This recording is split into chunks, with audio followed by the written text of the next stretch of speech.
Olá, sejam bem-vindos. Este é O Tema é Direito, um programa do curso de Direito da Universidade Franciscana. Mande as suas sugestões de pauta para cbisaia@gmail.com, esse e-mail aparece aí na sua tela. E nos envie sugestões de convidados, temas específicos, todos relacionados ao mundo jurídico, porque este é o foco central deste programa. Programa esse que estamos há alguns dias já na 6ª temporada, um programa que tem a pretensão de levar até a sua casa assuntos relacionados ao direito, ao mundo jurídico, e assim temos feito aí nesses 6 anos de existência. A minha convidada de hoje, doutora Andréa Momoli, juíza federal aqui de Santa Maria, seja bem-vinda. Obrigada, Cristiano. Agradeço também à Universidade Franciscana pelo convite e à professora Franciele, que foi quem me contatou pessoalmente para vir aqui hoje. A equipe é grande, né? Para te ter uma ideia, hoje nós temos 35 professores que são os específicos do curso de Direito aqui da UFN. Então é um grupo bem heterogêneo, né? Nós temos aí, tem um colega teu que é o professor Ledur, temos advogados, delegados e por aí vai. Mas assim, e aproveitando essa apresentação do curso que eu faço para ti, eu queria te ouvir o seguinte. Pensando nos alunos aqui da UFN, do curso de Direito da UFN, mas das outras instituições também. Quais são os grandes desafios, na tua concepção, para o ingresso na carreira da magistratura federal? O concurso para a magistratura federal, além de não ocorrer com muita frequência, ele é um concurso demorado também, então o aluno que pensa em ser juiz, ele tem que estar ciente de que isso existe todo um tempo de preparação, ele não vai ser, não é uma coisa imediata. Desde 2014, se eu não me engano, também se exige um tempo de prática jurídica para ingressar na magistratura. Então, além dos 3 anos de prática, e ele pode vir fazendo o concurso neste período, só não pode tomar posse antes de completar os 3 anos, existe todo um tempo de dedicação e tem que ver a partir das condições que ele tem de se organizar para poder ter a experiência jurídica, então, e também se preparar para o concurso da magistratura. Como é que foi o concurso, assim, como um todo, André? Uma fase objetiva primeiro? Como é que ele foi dividido? Eu prestei concurso durante 10 anos. Dos 17 até os 27 anos, me formei em Direito nesse intervalo, mas fiz concursos, então, de nível médio, que a gente chama de técnico, fui técnica da Justiça durante um longo período. Eu também fui analista do Ministério Público Federal e fui procuradora da Fazenda, esse foi por um curto período, porque eu levei os concursos da magistratura e da Procuradoria da Fazenda mais ou menos na mesma época. Aconteceu de algumas provas acontecerem antes e eu ingressar na PFN antes. Mas o concurso para magistrado, ele começa então com uma prova objetiva, são 100 questões. Em todas as fases tem que ter um aproveitamento de 60%. Então, se abaixo de 60% nem se classifica, nem entra na competição para as próximas fases. Por que eu digo competição? Ao fim e ao cabo, o concurso acaba sendo uma colaboração entre aqueles que estão fazendo. Mas numa primeira fase, geralmente os editais vêm com um número limitado de pessoas que serão corrigidas as atividades das próximas fases. Então a gente tem uma primeira fase objetiva, uma segunda fase que para a magistratura federal se compõe de 2 provas, uma prova discursiva, geralmente 4, 5 questões sobre todos os temas do edital, e uma outra prova que é uma prova de sentença, em que se tem uma prova de sentença civil e uma criminal. Depois ainda a gente tem passado e também atingido esse mínimo de 60% de aproveitamento na prova, a gente passa para a prova oral, que é a última fase. Que ela aconteceu, pelo menos para mim, no meu edital. Eu sei que alguns outros concursos a estruturação da prova é diferente.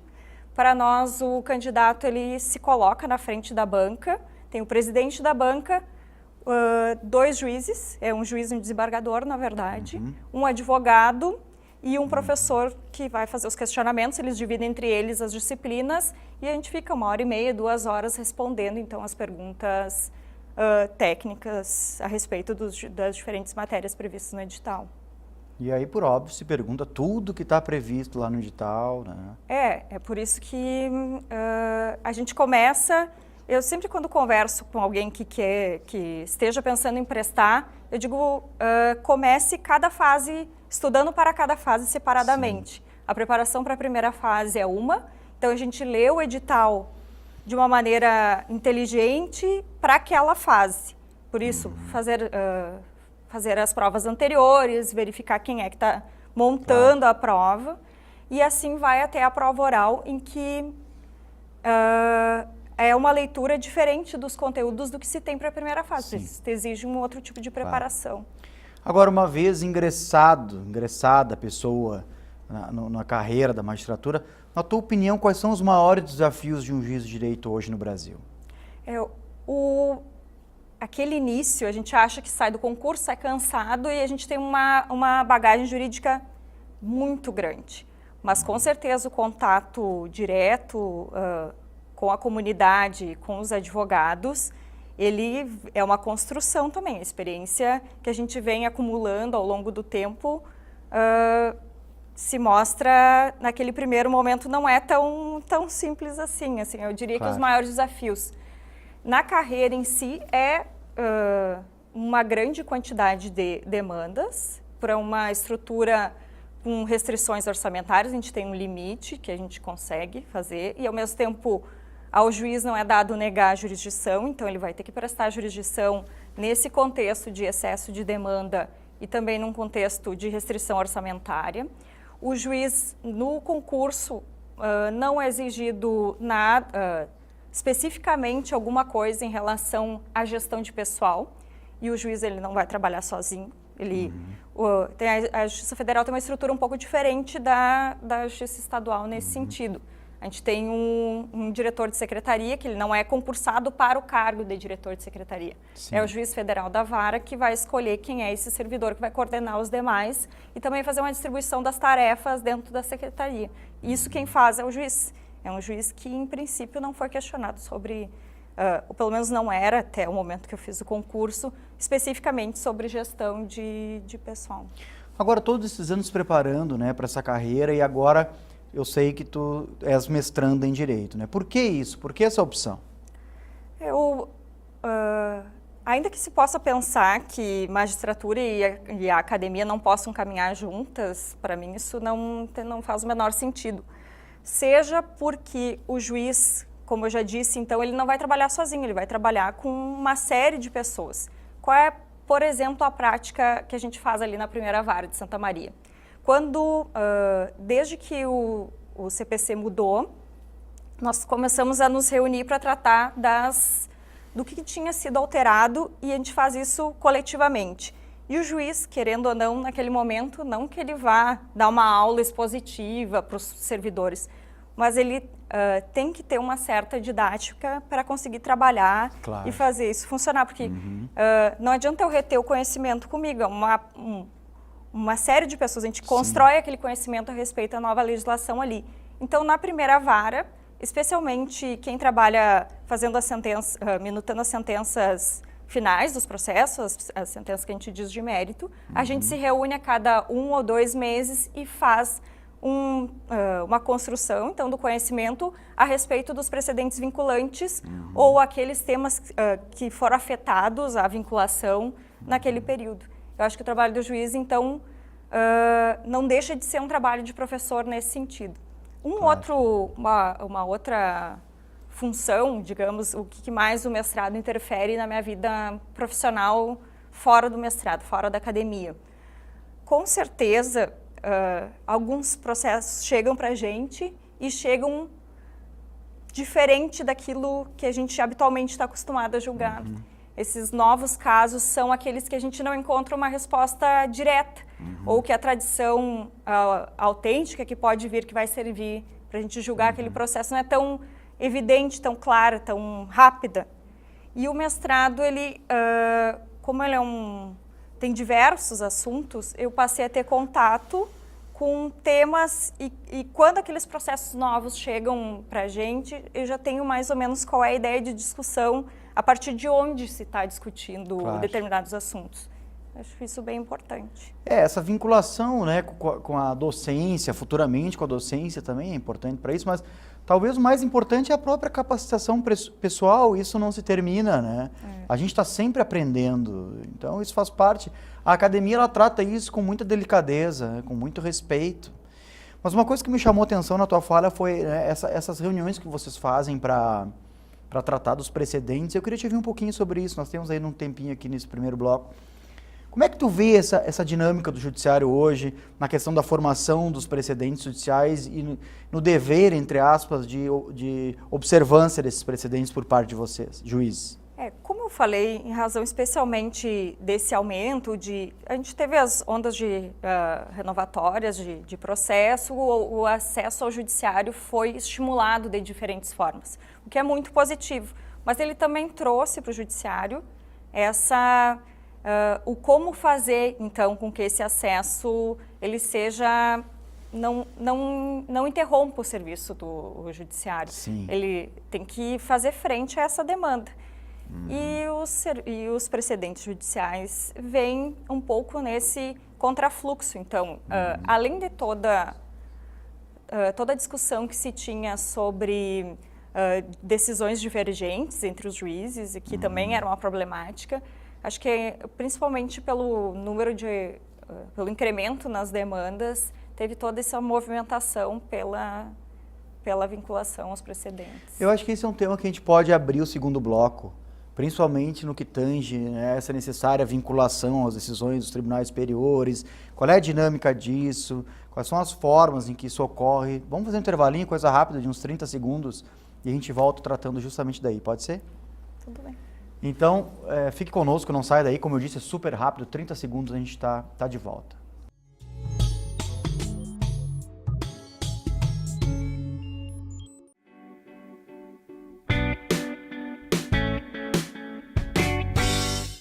Você já sonhou em empreender, mas tem medo de se perder na parte burocrática de uma empresa? Então a nossa dica de hoje é para você que ainda não conhece o ambiente de inovação da Universidade Franciscana e pensa em abrir uma empresa de sucesso no futuro. A dica é por conta do professor do curso de administração e coordenador do Espaço Ambiente de Inovação, Lissandro Dallanora. Oi, você sabe onde buscar apoio para criar o seu negócio? Diversos são os atores que apoiam o desenvolvimento de uma ideia para transformá-las em negócio.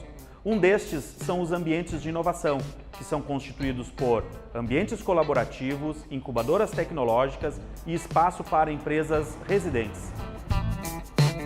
Se você se interessou, fique de olho nos editais da Universidade Franciscana na página da instituição para poder participar do espaço de ambiente e inovação. Tem mais alguma dúvida no ramo da administração ou outras áreas da nossa Universidade Franciscana? Por favor, mande para a gente por e-mail ou pelas nossas redes sociais. Até a próxima dica. Tchau!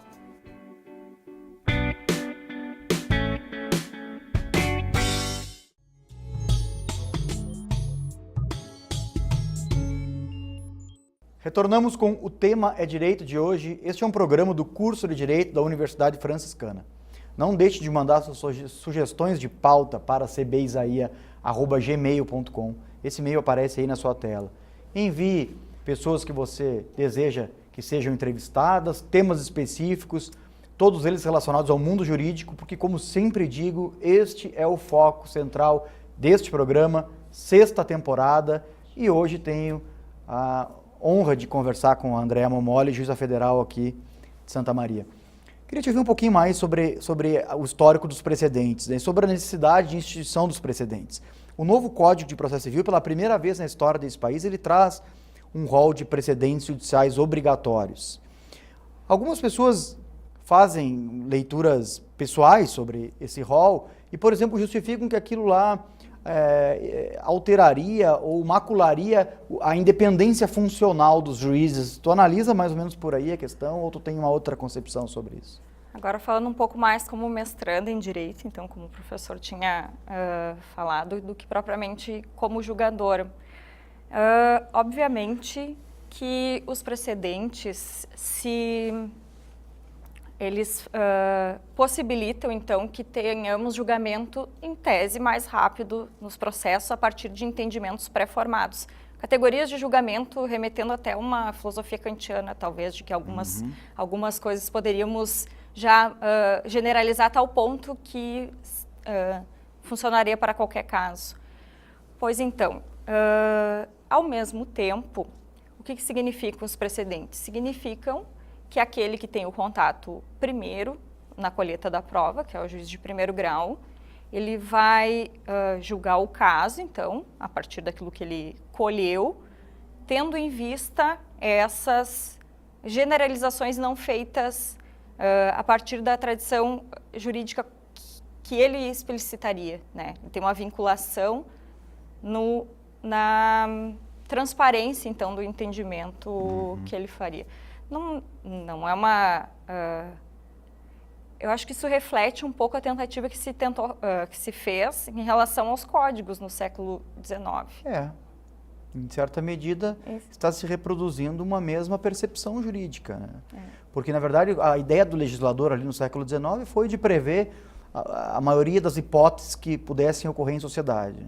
Enquanto que os precedentes agora eles estabelecem decisões dos tribunais superiores, não só os superiores, mas os intermediários, os de segundo grau, eles estabelecem padrões e vocês acabam aplicando esses padrões. Eu acho que é essa relação com o tempo dos processos que tu fez referência, porque justamente a aplicação do padrão, ela leva um tempo mais curto do que você investigar aquela mesma discussão que vem. Se por um lado essa busca acaba, de certa forma, robotizando também, esse é o cuidado que a gente não... A gente não está elogiando os precedentes aqui, né, André? Não, né? É só uma discussão sobre o que se transforma. Mas é uma preocupação muito grande, assim, de como, até que ponto os precedentes vão vir. E, claro, eles têm a vantagem em relação aos códigos deles serem construídos a partir de casos concretos, né? A partir de, em tese, reiterados casos a respeito de uma determinada matéria. Mas, ao mesmo tempo, tem as nuances do caso no nosso dia a dia são bastante maiores. E até quando eu pensei aqui em vir falar, justamente uma situação que me tocou muito foi essa de quando um caso que não está em precedente, um caso que não está diretamente na legislação, como faremos nós, juízes, a respeito disso? Há uma preocupação, num primeiro momento, acadêmica em relação a esse fato, né? A academia chamaria isso a doutrina chamaria isso de hard case, um caso novo, um caso difícil, né? Um caso difícil. Diferente do caso fácil, que é esse caso tradicionalmente já resolvido pelo próprio sistema. Mas que dicas tu daria para o enfrentamento disso, então? Eu, já sou juíza federal há 6 anos, 5 anos e meio, mais ou menos. E é claro que a gente se depara com diversas situações, mas especialmente no campo previdenciário, eu estou lotada numa vara previdenciária há 4 anos, algumas chamaram atenção, especialmente uma que foi largamente noticiada, se eu não me engano, em 2016, que disse respeito à concessão de um salário maternidade a um pai, que foi uma situação bem diferente. E se o processo previdenciário ele é um processo civil, ele não tem um rito próprio. Sim. Ele vai seguir ritos, procedimento comum, procedimento de juizado ou mandado de segurança, no mais das vezes, mas sempre processo civil. E como construiríamos, então, essa decisão? Claro, a partir daquilo que estava sendo discutido dentro do processo, aquilo que as partes trouxeram, mas sem desatender também aquilo que a Constituição diria a respeito.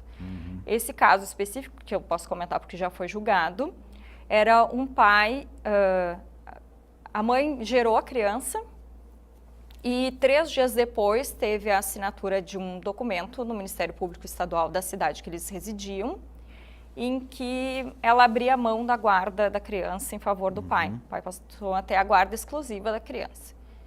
E então não havia uma discussão no processo sobre outros elementos que são próprios do processo previdenciário, qualidade de segurado, ou outras questões, mas a discussão central é o risco social do salário maternidade abrange ou não esse pai? E como faríamos, então, a construção dessa decisão? Aí nós temos que olhar para a legislação previdenciária e para o processo previdenciário sempre nas suas 2 nuances. Assim, o processo previdenciário ele é um processo que é a revisão de um ato administrativo, e o ato administrativo primordialmente é legalidade num sentido mais fechado, num sentido estrito. Sim. Por outro lado, ele é um processo em que se trata de direitos sociais, direitos que em que alguém vulnerável, mais vulnerável do que o INSS, vem até a justiça e postula, então, um direito social. Como nós lemos, então, o que tinha de texto normativo e também as decisões dos colegas em matérias semelhantes. E eu acho que assim que a gente vem construindo uma tradição de, como o Dworkin diz, de escrever a nova página, né, a respeito do que essa nova página tem que fazer parte do livro. Ela não pode ser uma página que a gente tira de fora do livro. Ela faz parte do livro, a gente escreve ela a partir do que já tem. Como nós lemos, o salário maternidade ele foi previsto inicialmente só para mulheres, claro, em razão do parto, e depois ele foi previsto para o adotante. Então nós começamos a pensar o risco social, não só o parto. O risco social, ele é o parto e o cuidar da criança naqueles primeiros meses. De certo modo, o salário maternidade ele é um auxílio-doença presumido para aquela mãe que gerou. Porque ela tem toda a recuperação que ela precisa no pós-parto, e é por isso, imagino, e a partir daquilo que a gente pôde pesquisar a respeito, ele é pago para a mulher nesse primeiro momento, porque afinal ela teve toda a dificuldade, tem a saúde dela vem prejudicada nesse momento, mas ele não representa só essa proteção ao parto, porque se assim fosse, bastaria um auxílio-doença. Ele também é uma proteção para aquela criança naqueles primeiros meses de vida, quando ele precisa de uma proteção especial, de um atendimento especial de alguém que, no caso, se escolheu a mulher inicialmente para gestar a vida, mas se ela não vai dar essa proteção especial, ela vai buscar a sua proteção previdenciária a partir de um auxílio-doença, se ela não tiver condições de trabalhar. Mas se ela não ficou com a criança, nós entendemos, então, que naquele momento o salário de maternidade era devido ao pai, que se responsabilizou exclusivamente pela guarda da criança. Esse é um caso novo justamente pelo fato de que, à época, não havia, e creio que ainda não deve existir, legislação específica tratando dessa matéria, correto? E nem decisões pontuais nesse sentido, até porque é bastante específico. Mas, por exemplo, em Cruz Alta, eu só tive acesso à decisão de primeira instância, depois eu não acompanhei o que aconteceu no processo. Mas foi justamente o contrário. Uma mãe que não cuidou do filho postulou o salário maternidade. E aí foi negado para ela o salário maternidade. Agora, aproveitando esses mesmos autores que tu citasse agora, né, o Dworkin e tantos outros, qual é a importância e a aplicabilidade na tua concepção dessa investigação na jusfilosofia e em outras áreas que não são duras como o direito, né? As áreas outras, como a psicologia, como a sociologia, como a filosofia, como a política, etc. Qual é, como juíza, assim, como tu vê isso, essa interconexão? Como eu disse, tanto os textos normativos, eles existem a partir de uma construção filosófica e vai vir em maior ou mais medida ou menos medida determinados assuntos e determinadas construções a partir de conceitos de filosofia, a partir de teoria de decisão. Então, o juiz tem que entender que essa construção, esse livro, ele vem sendo contado, mas ele não vem sendo contado só textualmente, direto na legislação. Ele é contado também e principalmente pela teoria do direito, pela filosofia e sociologia. E o juiz, ele tem que entender, o juiz é quem vai explicitar, mas essa compreensão que ele vai fazer envolve o conhecimento de elementos da vida, do mundo jurídico e do mundo não jurídico. Então, quanto mais ele tiver inserido, mais tiver alcance desses outros elementos, acredito que melhor será a jurisdição por ele prestada. André, eu queria agradecer a tua presença aqui no programa. Tá? Eu sei que as agendas são super apertadas. Te dizer que as portas aqui do programa, da instituição, estão sempre abertas a ti. Agradeço a oportunidade também de aproximação com a comunidade e agradeço o professor pelo convite e a universidade. Nós que agradecemos. E agradecemos a você também pela audiência. Fique ligado nos próximos programas da TV da Universidade Franciscana. Até a próxima.